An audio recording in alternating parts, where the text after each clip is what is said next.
Hello everybody and welcome to another edition of Same Bet. Today we're going to pit two strategies head to head. One, a progression, one, a regression. See which one does a little bit better.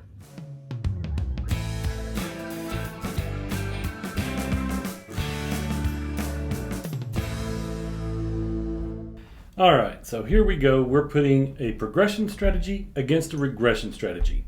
Now on the right side of my table, I'm going to be doing a regression. We're going to start with $110 inside, go down to table minimums, pretending we're on a $10 minute table here today, so we're going down to $44.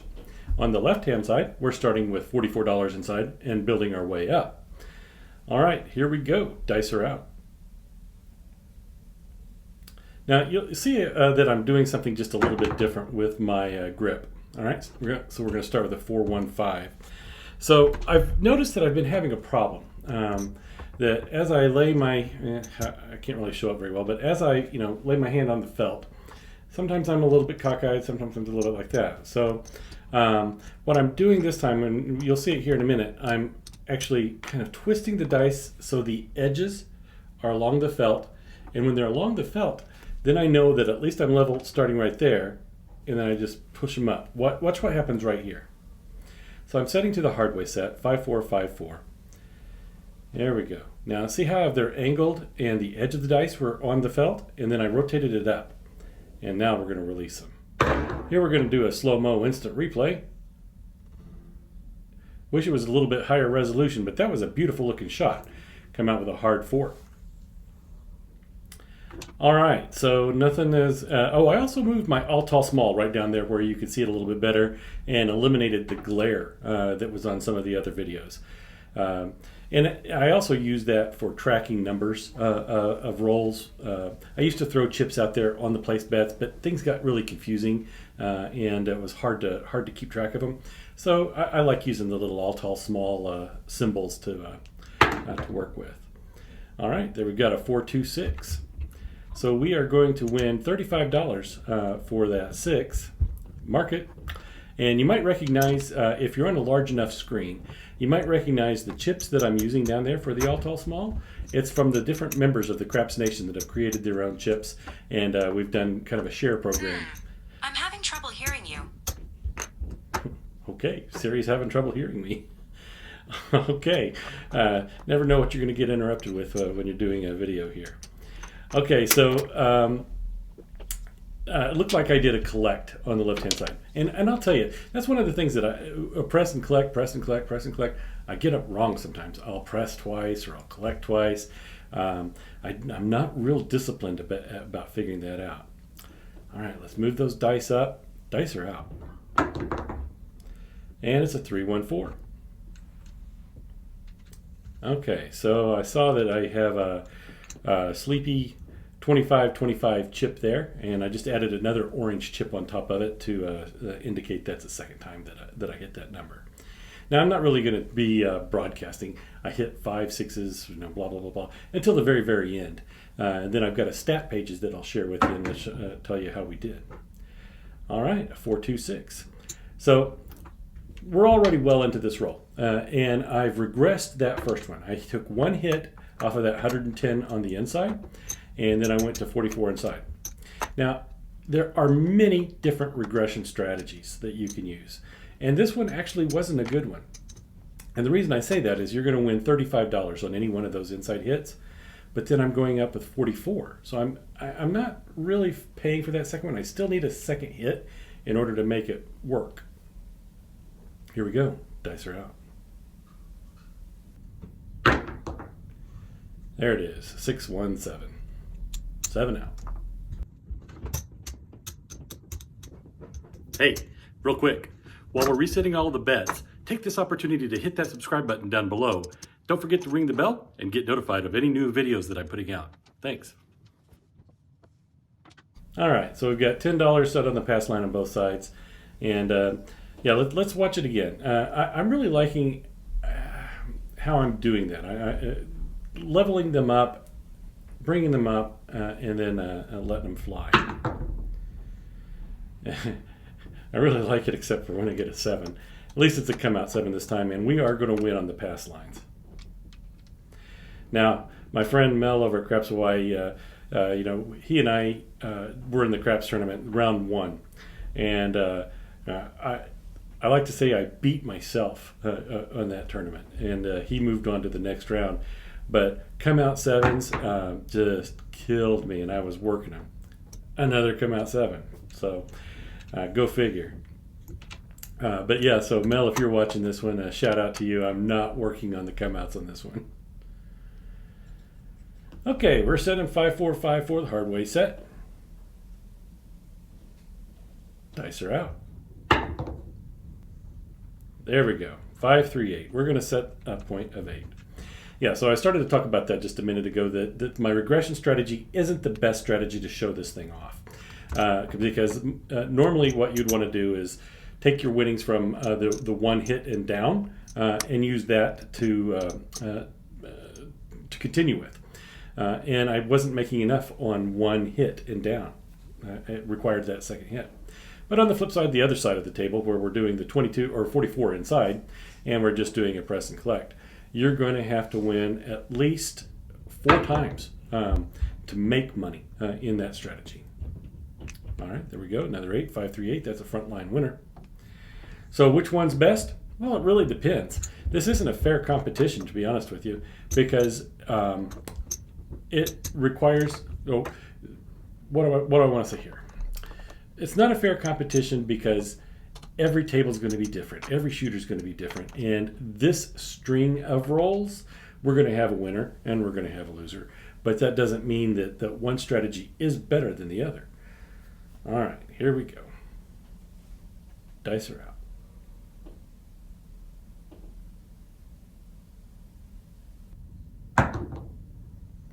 And it's a 4-1-5. Now, I wish I had replayed that one. When my dice are hitting the table and they're going up and hitting the pyramids, they're branching off. They're going separate. You don't want to see that. So I've got something still wrong with my grip or my toss somewhere. You really want to see them stay together, come back off of that back wall, maybe a couple of inches, but be no more than 4 or 5 inches apart. That's an ideal shot. Okay, 5-4-9.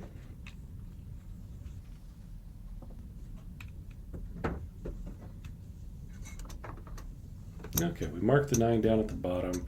We're going to get paid $35 for that 9. We're going to do our one hit and down, reset it with $44 out there.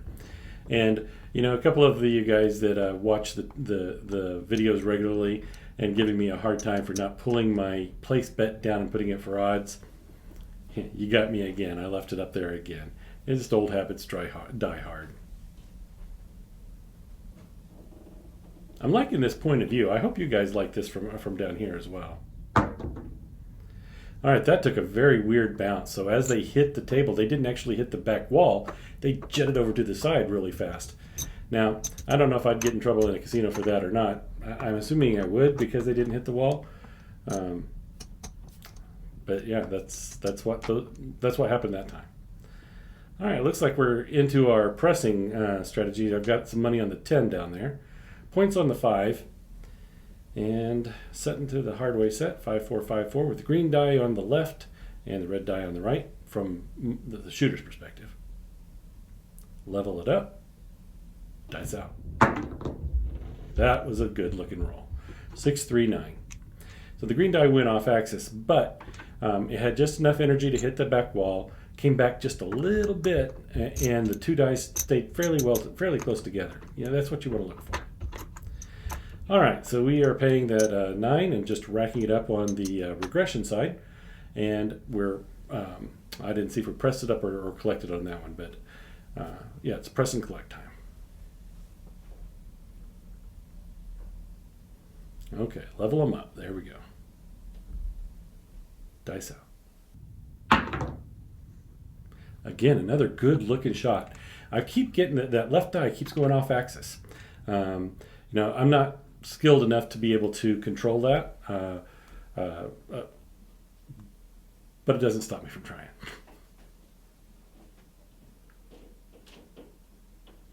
Okay, here we go. Dice out. And it's a 4-3-7. All right, so we got a 7 out. All right, so as we're getting ready to reset all the bets, I'm going to give a shout out to Easy Money or Easy $. I'm not really sure. I think he's changing his name a couple of times. And then Sam I Am. Here later today, those two are going to be duking it out in the Fantasy Craps tournament. You know, we started with 16 players. Came down to just Easy Money and Sam I Am, one representing the East Coast, one representing the West Coast, and we're going to see who is the tournament champion. We should be doing another tournament here in about 3 months. I think that's what we settled on, and hope to participate in that one again. All right, so we set a point as 5. Let's go ahead and put our $110 out and our $44 out.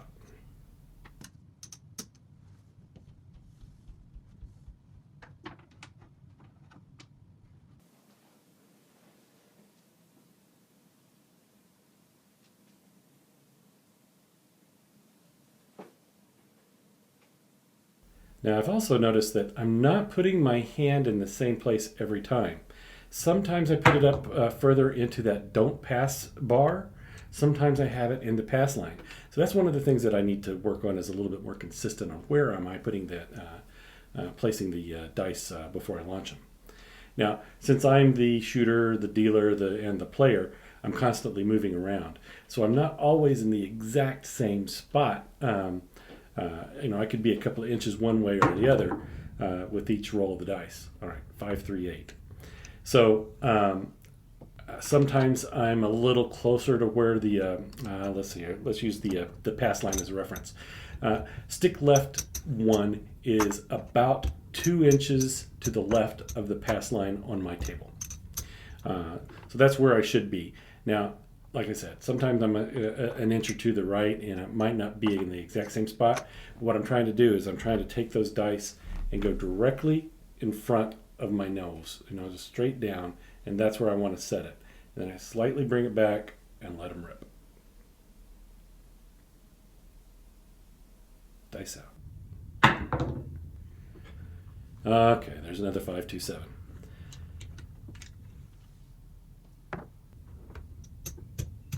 I like using these Craps Nation coins down there for my all tall small, but when I'm practicing I don't usually use them. I just use my orange chips to stack them up. Each time I hit an 8, for instance, I'll put an 8 down there. But shout out to all the Craps Nation guys who have participated in the coin exchange. It's been great. I love having the collection of everybody's coins.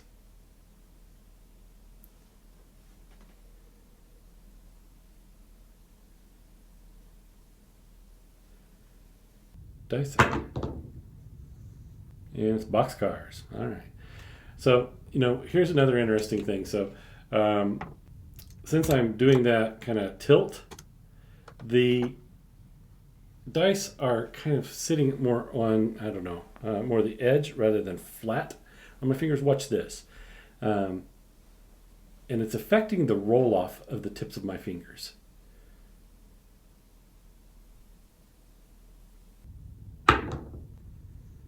And it's a box or hard 10. Good results.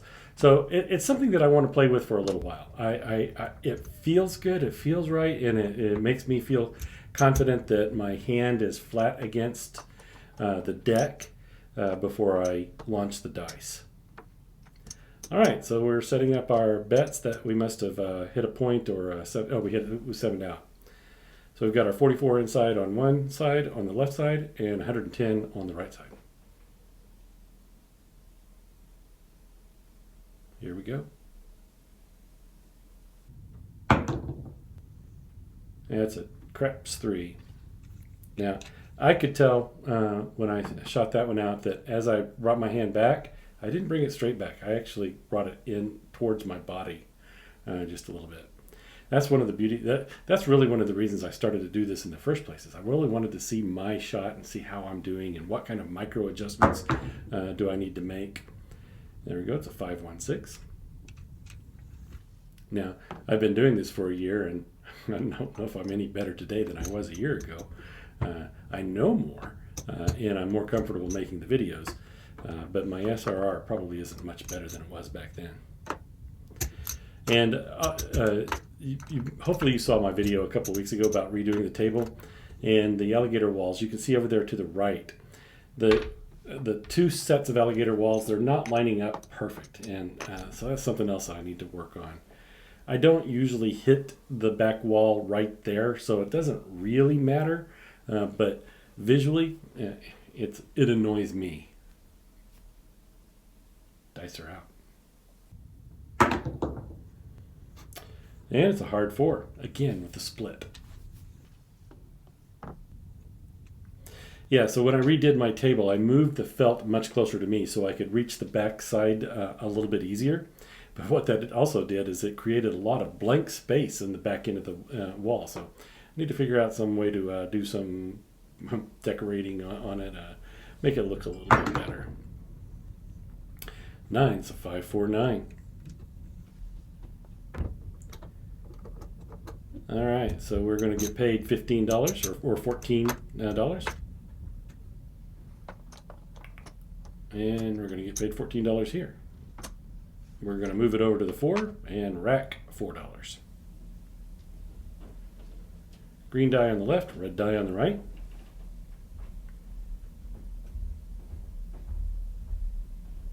Dice are out.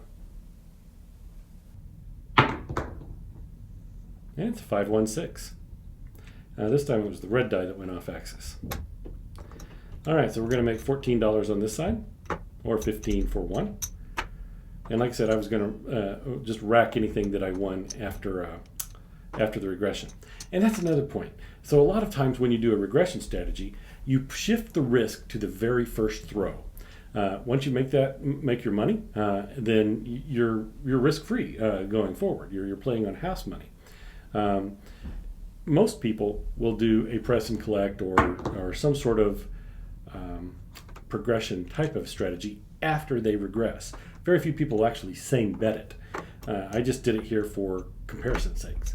If I were playing in the casino, I certainly wouldn't stay with the same bet. I would start to press and collect. All right, we are pushing things up a little bit. It looks like I've got $18 on the 6 and the 8, and I believe it was $20 on the 5 and 9.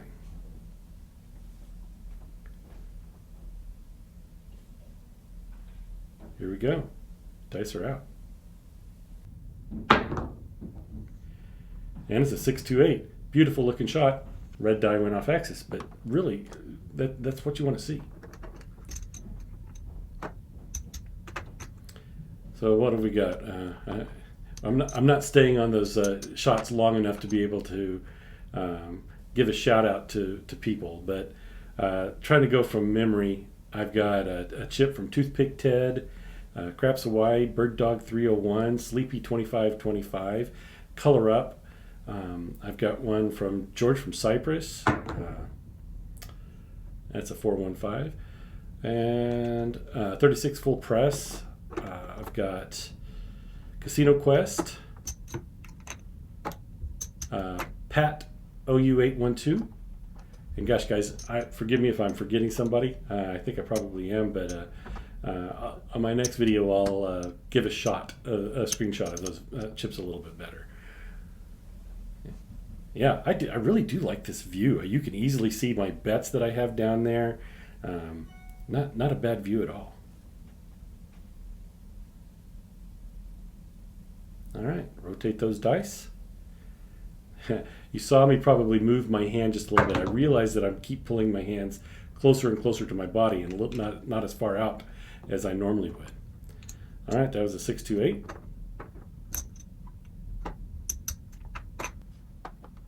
Now it looks like I have one of my own chips out there. All right, we made $21 on this side, $15 on the other side. And I still have a problem with that index finger. I'm not getting it far enough down on the chip. Down on the dice. $5, 4, 9.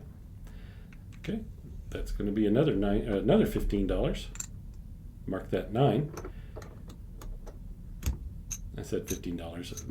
Normally I'll do 15 for 1, but it doesn't look like I have the 1, so I had to do a straight $14.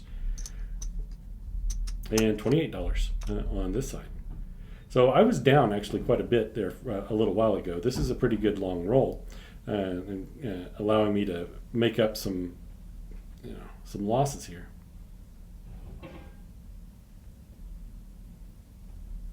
Dice out. All right, there it is. It's the 527. We're going to 7 out, and we're going to call it quits here and start to color things up and see exactly where did we end up.